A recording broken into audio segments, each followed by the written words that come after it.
by the end of this year, Florida will likely have a 6-week abortion ban. And while we fight politically and work to get this on the ballot, which we're going to talk about more, we also need to support our abortion funds.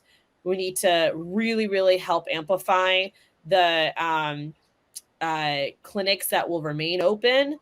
And of course, support the providers that are going to have to potentially work out of state.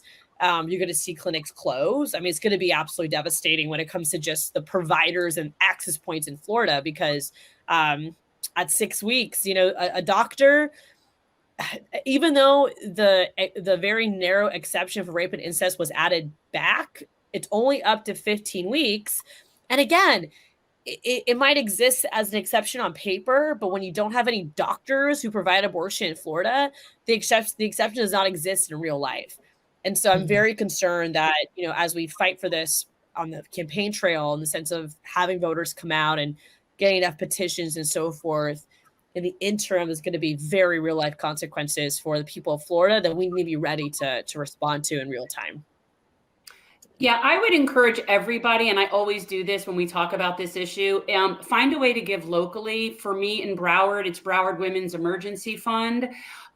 They are the people that are making sure that because even before having this be a legal issue, there's always been an affordability issue that people have had that women have had to jump. So organizations like BWEF and that are really on the ground, to me, are like, if you have something like that locally, I think this is a good time to donate.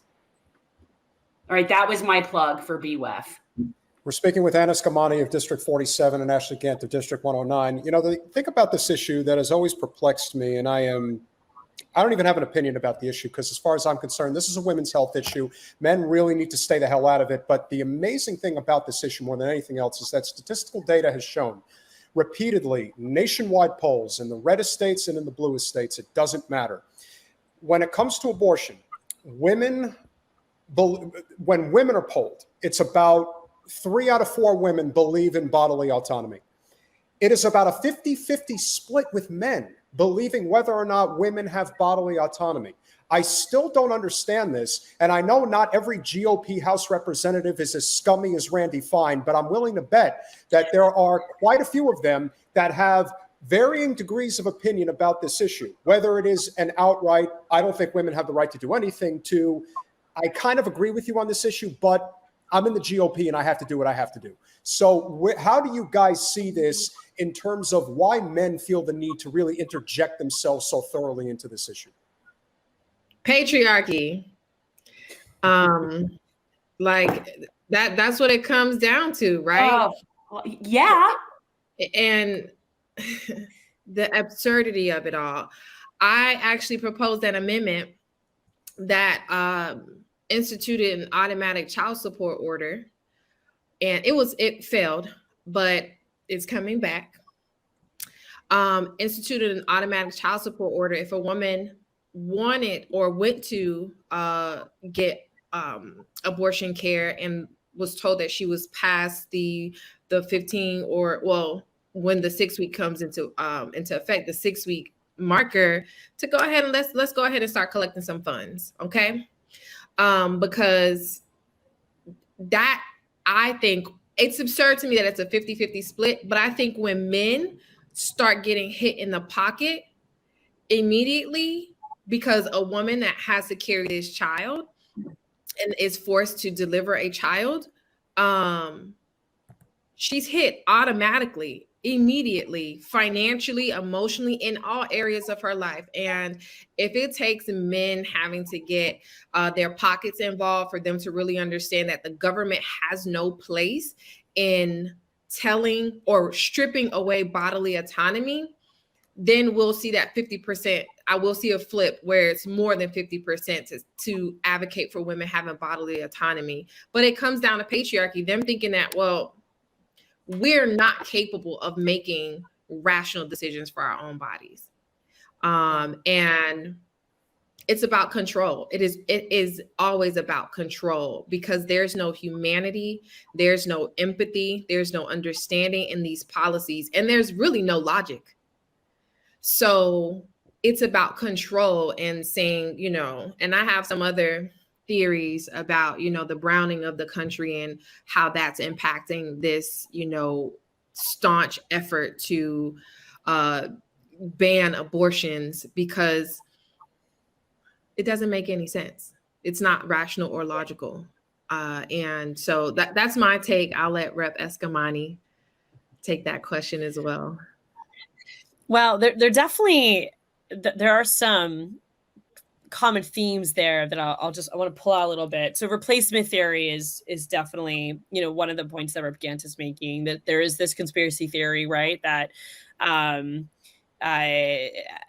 the population of this country is becoming much more diverse, and white families are having less children, and so we have to stop that trend. Like, there is this, very racially motivated and racist belief system that has been perpetuated by members of the right, perpetuated by Fox News, right? And so there, you can't deny that there is that motif, right, in some of these spaces. I echo the point about control. I think it's very much about control. I also think it depends on how we talk about abortion, right? So first of all, Jen, I appreciate you just saying the A word, because, we do struggle even when some Democrats are so afraid to say abortion. So it's important to break the stigma and to talk about it as adults, right? And not be shy about that. 1 in 4 American women had abortion. I'm just sorry, but I want to be very clear. I will use the word abortion very fluidly. However, I will not use anything wherein it's pro or anti-abortion. That's ludicrous. There's nobody that's pro-abortion. That's a dumb thing to say. Okay. So I feel like when we give credence to that narrative, that was my only issue with using the word, is using it as pro or against, because the issue is really choice and autonomy. Okay. The abortion is a medical procedure that you shouldn't be concerned with any more than you'd be concerned with me having my spleen removed. Mind your business. So I don't mind abortion. I just want to put that out there. I just want to be very clear that I refuse to say that I am a pro-abortion person. And that's right. What they're trying to push. That's the narrative they're trying to set up. So we have to be careful while using the word abortion that we make it clear that that's not like we're pro that. That's what I'm saying. That's my message. Yeah. Yeah, no, understood. And to finish my thought there, the most effective way to talk about abortion is really frame it as that personal medical decision between a person, their family, their doctor, and their faith. To your point, that is the strongest frame for us to talk about abortion. Now, in the context of this question of how can we have more male allies in this, right? More cis male allies in this. So not every person feels like abortion is relatable to them, right? I mean, when you think about it from a very literal sense, folks who are most impacted by this are of reproductive age. It's people who have the capacity to become pregnant, and people who are sexually active. So when you consider those 3 categories, right, that really narrows down like the population, people who are directly impacted. So to your point, Jen, we have to make this an issue that's much more broader than that, which is why we talk about privacy. We talk about freedom. We talk about self-determination. We talk about what this means for your loved ones, what this means for your daughter, for your wife, for your girlfriend, for your mother, for your aunt, right? Like, we tell stories to draw those connections. So I do think that there's actually a lot of opportunity here to gain more allies in demographics and in communities that maybe don't always see themselves aligned or engaged on this issue, when we talk about it and frame it in a way that welcomes more people to care. And so how we talk about it does matter. Of course, also pushing back against how the opposition tries to frame it and brand it is important as well.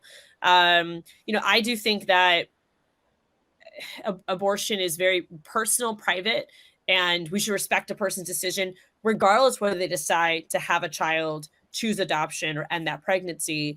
And we need to create an environment where people can make that decision in the privacy of their life and their loved ones and their doctor and their faith, if they practice one, and not politicians. And ultimately, when we talk about it in that way, we're able to not only help dismiss, some of this BS rhetoric and these conservative talking points, but we actually can also even persuade people, right? Like, de-escalate a heated conversation and and bring more people into the fold with us. Thanks for watching. If you want to support our mission to transform politics into service, please like this video, subscribe, follow us on social media, and consider joining our Patreon, where you'll get early access to our interviews as well as other exclusive content. Links are in the description. Peace out.